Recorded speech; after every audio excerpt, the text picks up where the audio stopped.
മഴ എത്തുന്നതിന് മുമ്പുള്ള ഒരു ദിവസത്തെ വീഡിയോ കേട്ടോ. രാവിലെ എഴുന്നേറ്റു, കുറച്ച് കരിയിലൊക്കെ തൂത്ത് കളഞ്ഞു. നമ്മുടെ വാതുക്കലുള്ളതൊക്കെ അങ്ങ് വഴിവരെയും തൂക്കണമെന്നുണ്ടെങ്കിൽ മോനിക്കുട്ടനും കൂടി സഹായിച്ചേ പറ്റുള്ളൂ. അത് ചില ദിവസങ്ങളിൽ വൈകിട്ടാണ് ഞങ്ങൾ തൂത്ത് കളയാറുള്ളത്, മിക്കപ്പോഴും ഞായറാഴ്ച. മോനിക്കുട്ടന് സ്കൂളിൽ പോകേണ്ട ദിവസമാണ്, രാവിലത്തേടെ ഒക്കെ ആക്കണം.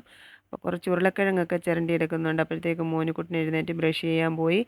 അപ്പോൾ ഉരുളക്കിഴങ്ങും ബീഫും കൂടി നമുക്കൊരു കറിയാക്കാം. രാവിലെ കഴിക്കാൻ ഇടിയപ്പമാണ്. ഇങ്ങനെ ഞാൻ കറി ഉണ്ടാക്കിയിട്ടില്ല. ചിക്കനൊക്കെ നമ്മൾ ഉരുളക്കിഴങ്ങ് ചേർത്ത് വെക്കാറുണ്ട്, പക്ഷേ ബീഫ് ഞാൻ ആദ്യമായിട്ട് ഉണ്ടാക്കി നോക്കിയതാണ്. അപ്പം ബീഫ് ഓൾറെഡി മഞ്ഞൾപ്പൊടിയും ഇഞ്ചി വെളുത്തുള്ളിയും കുരുമുളക് പൊടിയൊക്കെ ചേർത്ത് വേവിച്ച് വെച്ചിരിക്കുകയാണ്. അതുകൊണ്ട് സവാള വഴറ്റിയതിനകത്ത് ലേശം മഞ്ഞൾപ്പൊടിയും കുറച്ച് മീറ്റ് മസാലയും മാത്രമേ ചേർത്തിട്ടുള്ളൂ. പിന്നെ ഉരുളക്കിഴങ്ങും അതിന് ആവശ്യമുള്ള ഉപ്പും പിന്നെ അത് വേവാൻ ആവശ്യമായിട്ടുള്ള വെള്ളമൊക്കെ ഒഴിച്ച് അങ്ങ് അടച്ച് വെക്കണം.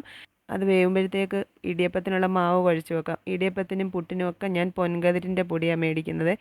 പൊൻകതിരിൻ്റെ ഇടിയപ്പപ്പൊടി പച്ചവെള്ളത്തിൽ കുഴച്ചെടുക്കാൻ പറ്റുന്നതാണ്. നമ്മൾ എളുപ്പവഴിയിൽ ക്രിയ ചെയ്യാൻ ഇഷ്ടമുള്ളവരാണല്ലോ. അപ്പോൾ അത് കുഴച്ചെടുത്തു. പിന്നെ അതെല്ലാം നമ്മുടെ ഇടിയപ്പം മേക്കറുള്ളത് കൊണ്ട് വളരെ എളുപ്പമാണ്.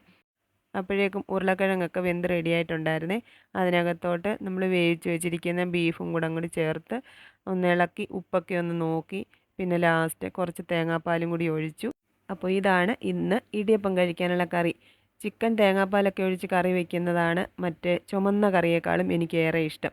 ഇതും അതുപോലെ ഒന്ന് വെച്ച് നോക്കിയതാണ്, പക്ഷേ ഉദ്ദേശിച്ചതുപോലെ ഒന്നുമല്ല, അപാര ടേസ്റ്റായിരുന്നു. മോനുകുട്ടൻ കഴിച്ച് അഭിപ്രായമൊക്കെ പറഞ്ഞു നല്ലതായിരുന്നു കേട്ടോ. അതുകൊണ്ടായിരിക്കും ഇന്നത്തെ ചക്കര ഉമ്മയ്ക്ക് ഇച്ചിരി മധുരം കൂടിപ്പോയോ എന്നൊരു സംശയം. അപ്പോൾ അതേ ഓട്ടോ വന്ന് സ്കൂളിലോട്ട് പോയി. അപ്പോഴേക്കും എനിക്ക് വിശപ്പായി. ഞാൻ 2 ഇടിയപ്പവും കറി എടുത്തിട്ടുണ്ട്. നിങ്ങൾ ആരെങ്കിലും ഇതേപോലെ തേങ്ങാപ്പാൽ ഒഴിച്ച് ബീഫ് കറി വെച്ചിട്ടില്ലെങ്കിൽ ഒന്ന് ട്രൈ ചെയ്ത് നോക്കണം. എന്നിട്ട് അത് ഇഷ്ടപ്പെട്ടോ ഇല്ലയോ എന്നുള്ളത് കമൻറ്റിലൂടെ പറയാനും മറന്നു പോരുത് കേട്ടോ.